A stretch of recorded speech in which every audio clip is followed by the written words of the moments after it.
It's time for Top Story on AM 1480 WLEA Hornell. Here's Brian O'Neill. Well, top story statewide this week, especially for here in the southern tier, was the news about how hydrofracking is not going to be allowed in New York State. That report came out earlier this week from the state health department. But hold everything. After that report was issued, Congressman Tom Reed appeared on Live from the State Capitol with Fred Dicker. Reed seems to think that there is still a possible chance for fracking in New York State. We're on the line here in segment one with the reporter who interviewed Congressman Tom Reed about his hopes to save fracking in New York State. The New York Post and Talk 1300's Fred Dicker. Fred, thanks for joining us today. Good morning, Brian. Greetings from Albany. Well, Fred, there's a large number of farmers and landowners in the area who are pro-fracking. They have land with potential for it. Went to a seminar here in Hornell back in February 2013. That was given by the former State Attorney General Dennis Vacco, who's now a lawyer in Buffalo, and I guess somewhat of an expert on fracking. That seminar must have had over 100 people who were there to hear what Vacco had to say about fracking. So there's no lack of landowners around here who are hoping for fracking to be passed. Now, that was a huge revelation from Congressman Tom Reed on your radio show Friday when Reed brought up the idea that Washington, D.C. might possibly supersede Albany on hydrofracking and I guess you would say overrule Albany's new rule that came down this week from acting State Health Commissioner Dr. Mort Zucker. What was your reaction, Fred Dicker, when you heard Reed indicate there was still a chance for frackers? Well, I wasn't surprised. I mean, there are plenty of precedent for this, whether it's your local satellite receiving dish in front of your house or out your window in an apartment or a cell phone tower. There are plenty of precedents where the federal government, through Congress acting through the law, has superseded local zoning laws in the interest of national security, and certainly that could be done in terms of national energy policy, which has been long recognized as essential to this country's security. Did you come away thinking that, like a lot of people around here did, that Reed will do everything he can to make fracking happen? Yeah, I had that sense. I mean, there are a lot of people, Brian, interested in doing something. There are other things that could happen in New York, too. Landowners and others can sue the state and make the argument that the health commissioner's action really was a political decision, not one based on the merits of the facts out there, and challenge it in court. So I think a lot of people, including Congressman Tom Reed and others, are going to be looking very, very seriously at ways to overturn what the governor did. It really was the governor, not the health department. It seemed, when you read the report, if we could talk about that report that came out this week, it seemed that the reasons given for hydrofracking being banned in New York State, some of those reasons were very weak. For example, quote, demand for housing, medical care, and stress. Now, when I saw that line about stress in the state's report, I almost fell out of my chair laughing. It seemed so silly. Did you notice that the reasons given, like, quote, increased vehicle traffic and, quote, road damage? Road damage is something that happens around here all the time with wind projects, which they have no lack of around here. And they have agreements between the wind companies and the town boards to have the wind companies pay for repairing the roads after the heavy equipment is brought in. It seems very difficult to believe that the fracking companies could not afford to pay for road repairs. But when you read the report and it talks about road damage as if it was a huge obstacle that cannot be overcome, what were your thoughts, Fred Dicker, on some of these sorts of reasons being given in the state's report as to why New York cannot have fracking? I thought, Brian, that the report was preposterous. That it sounded like it was written by anti-fracking activists, not by serious scientists. I mean, 30-plus states are doing this now. All of this potential problem as well as the potential benefits are well known. There was nothing new in this except for this, and I would just urge your listeners, and you may want to reflect on this as well. Nowhere did the state's health commissioner nor environmental commissioner ever indicate that having a job was a good thing for human health. There are so many negative fallouts from lacking a job, lacking a good income, struggling to pay your property taxes. Nowhere does this health commissioner, who's looking to Governor Cuomo to make him a permanent health commissioner, nor the environmental conservation seem to think that human beings and their status, both economically in terms of their self-respect, having a job, plays a role in consideration here. I was totally unimpressed with the report. It looked like completely a political document that the governor wanted to be delivered. You talk about the bias of the report. The writing in that report seems to betray any attempt at the appearance of objectivity because of the alleged medical problems. There was a lot of negative, if not hostile, comment in the state's fracking report that was released this week about the positive studies that said good things about fracking, and then just pretty much gave total acceptance to the studies that showed fracking was not safe. Do you think those involved in the writing of the report knew what the conclusion would be before they even looked at the studies cited in the report? Well, my sense, and I've covered state government, Brian, for over 3 decades, is they probably had 2 sets of reports written probably a few years ago, and then they've been updating them. And depending on what the governor wanted, they presented that report. So I don't think there's any doubt that the civil servants, the bureaucrats who were working on this, knew that there was a political overlay. I don't doubt that there were 2 sets of reports written. For the governor not to acknowledge that President Obama, that the nation's energy secretary both strongly support fracking and say it's safe, not to acknowledge that we have the results from over 30 states showing that it's safe, just on its face indicated that this was a set-up job to begin with. The governor made a political decision here, and the health department wrote a report that backed it up. New York Times had an op-ed on Friday by Joe Nasira, which criticized the DEC Joe Martens for, quote, poo-pooing the economic benefits of fracking. The Times editorial described Joe Martens as being dismissive of the fact that the southern tier counties like Broome County, Chemung County, and Tioga County were the ones he named, could have done very well with fracking and that it could have been allowed in those areas. And it pointed out that people in the fracking industry in Pennsylvania make something like $80,000 in the year on the average. I've spoken with a family member of someone who's involved with fracking, not a family member of mine, but someone whose brother has land that could have been used for fracking. And this guy said he could not believe that his own brother would not be able to use his own land. What about the idea of landowners' rights in this whole thing? Well, first, let me say I've had Joe Martens on my show, the Environmental Conservation Commissioner, my Albany radio show, about 2 years ago. He last came on, and he repeatedly said he believed fracking could be done safely. That's before he was told that it couldn't be done safely. I've also visited the southern tier Pennsylvania fracking sites, Colorado and California fracking sites as well. I mean, these are Democrats from New York City largely controlling things. They're not known for having a strong sense of property rights. In fact, I think it's fair to say that the governor's never even visited many of these property owners. He's never looked for himself to see what fracking is like. He's never visited Pennsylvania. So it's a good argument. We're supposed to be a land of liberty, and owning property means a great deal to a great many people. But to these politicians who have bigger things that they're focusing on, like their own political futures, I don't think it matters at all. We're talking with Fred Dicker from the New York Post and Talk 1300.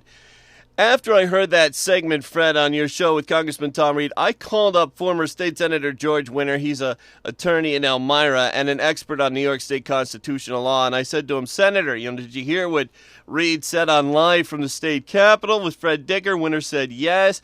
I asked Winter what he thought of Washington superseding that new rule from the State Health Department. And then specifically, I asked Winter if a federal agency could do that. Winter seemed to think it would have to come from the House or U.S. Senate. Do you think that the Republicans in the Senate and the House, which would be totally run by the GOP in January, would go forward with what Congressman Tom Reed is hoping for? Well, it would take a law, and ultimately President Obama would have to be involved too. But it's certainly the way Congress works, the Senate and the House, now in Republican hands, or will be in January. They could tuck it into another larger bill that the president wants. It's certainly something that could be slipped through using the processes that have been used many times in Washington. And our final question for Fred Dicker, and this gets back again to your interview with Congressman Tom Reed. Anything you can tell us that Reed told you about plans for fighting fracking in Washington? No, No, I don't think he knows what he's doing yet in terms of having a chance to really talk to people down in Washington. The Cuomo decision, or what it's being called the Health Department decision, but it was really the governor's decision, took virtually everyone by surprise. Governor Cuomo was expected to at least allow limited amounts of fracking in the southern tier. The fact that it was such a sweeping, outright ban, as I said, took people by surprise. So I don't think Congressman Reed knows yet what's going to be pursued. There are a lot of things on the agenda for January, but I'm sure he'll make a strong effort to make sure this is close to the top of the agenda when they start discussing energy policy. Fred Dicker, we want to thank you very much for coming on live with us this morning here on AM 1480 WLEA. Okay, Brian, thanks for having me. Take care. Thank you, Fred. And Jim Griffin from the Hornell IDA is next. We're back in segment 2 now with Hornell Industrial Development Agency Director Jim Griffin, continuing the conversation now on hydrofracking. We heard about fracking in the last segment from Albany reporter, the New York Post, and Talk 1300's Fred Dicker. And now we're on with Hornell IDA Executive Director Jim Griffin. Jim, do you maintain that fracking is more attractive in Pennsylvania than it is in New York State right now? Why is that? The fact that Pennsylvania obviously got so far out ahead of us, and I'm not sure that was good, but they have, as I understand it, they have over 5,000 wells in Pennsylvania that are capped off. So when the price of natural gas goes back up, which it's at an all-time low now, and who knows when it'll get back up there. But until it does, and when it does, the first activity is going to be in Pennsylvania because they've already drilled their wells, and they got them all capped, and so obviously they'll uncap them and begin producing out of those wells before they start investing in digging any new wells any place. And even back then, when I've talked to a lot of the people and some of my cohorts out in the Dakotas also, and the ones in Pennsylvania, and they said that the talk among the oil exploration companies is that New York State would be very difficult to deal with their environmental questions, permitting processes, and so on and so forth. So it's not high on their list of places where they want to go. They would go if the price was higher. It would cost them more to comply with regulations in the state that were existing. So I'm not sure that his decision was really stopped anything. And I really think if his decision was to let it go in certain areas, I don't think you'd see much activity there either at this stage of the game. And perhaps in the long run, I mean, it's a natural. The gas we're always going to have it there. So someday it may become more valuable, and also, time being between now and the time that perhaps fracking does become available in New York State, maybe they will have better safeguards. I know New York State law won a lot, learned a lot, and so did, for instance, Steuben County, and how it was done in Pennsylvania. It was done in a horrible way down there. I mean, they disrupted traffic, they tore up roads, and people came in from Texas and from all over. They filled up motels, they bought houses, now they're all gone. I'm not sure that that's a real good thing for an area. I sympathize certainly with the landowners that maybe perhaps had an opportunity to make some money on the land that they've been paying taxes on, and that still may happen someday down the line. On the report that was issued by the acting state health commissioner, Dr. Mort Zucker, were you expecting the report to come out quite that way? And I fully expected, I guess I was probably when I fully expected that they probably would allow fracking on a limited basis in maybe Broome County, Chemung, and probably part of Steuben. But and I don't think if they had said that we'd be overwhelmed here at our office with people wanting to move in here and do business. It's turned upside down, especially in the last few months with the price of gas. On local issues, Jim Griffin, how are things these days at Alstom? Alstom's doing great. I mean, we're very happy with the way Alstom is proceeding. They have a new general manager here in Hornell.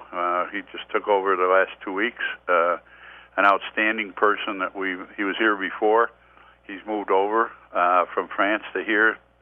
Has a home in North Hornell, as I understand. And his name? I'm not sure that it's been out yet. He's going to do something, I think, publicly. Gotcha. Yeah, and but the people that have been working down there have, in the last 3 years, have made Mark Darrow, who was the general manager, who just retired last Friday. He did a great job down there. They've gone from 3 years ago, we had 35 people working down there, and now we've got over 350. And it's much better situation. Yeah, and the reason we got 350 is they're dedicated to bringing more work to Hornell. And I've seen the new president, Jerome Wallet, is from France. His office is in New York, but he's in Hornell, I think, more than he is in New York. And it shows the interest that Alstom Transport has in Hornell. I've seen some diagrams. We're the only manufacturing facility they have in North America. So they're investing substantially in the North American marketplace, actively bidding again on major projects, and I think it's the best that I've seen down there at the shops and in Alstom in a long time. We're working hand in hand with them almost on a daily basis with new projects. They're exciting. I mean, they can't really talk about them, but believe me, there are some exciting things coming out of there. And if they are successful in what they're going after, I think Hornell will be in great shape.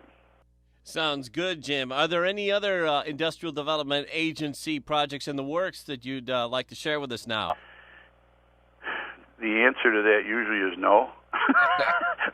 First of all, yes, there are a lot of them working on that I want to share with you is no. But no, there's a lot of activity. Actually, I've seen a bigger pickup in activity here than we've seen in a long time. I mean, I was down yesterday to Amextra, the new company down on Bank Street. They're completely renovating the building down there. They've got contracts.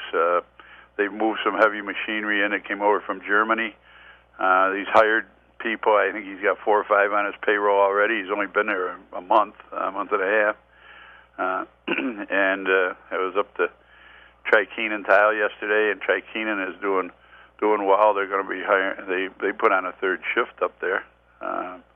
So the area, and we're talking to a couple of new companies, thank goodness. And one of the things that Alstom has pledged to us is that they're going to work very closely with us this year on talking to all of their suppliers about setting up shop in Hornell closer to them, and so it's exciting time. I think it's more activity now than we've seen in a long time.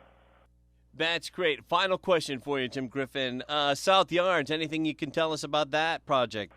Well, that's one of the projects that we're working on with Alstom is in the South Yards, and working with the state, Norfolk Southern Railroad, and we'd like to get our South Yards up to standards for a heavy industrial site. We've done a lot of work down there already on our own, and we're anticipating that will be the new area for some major new businesses, and we just want to make sure that we have it ready to go, when these things break. So, Executive Director Jim Griffin with the Hornell IDA, thanks for coming on this weekend.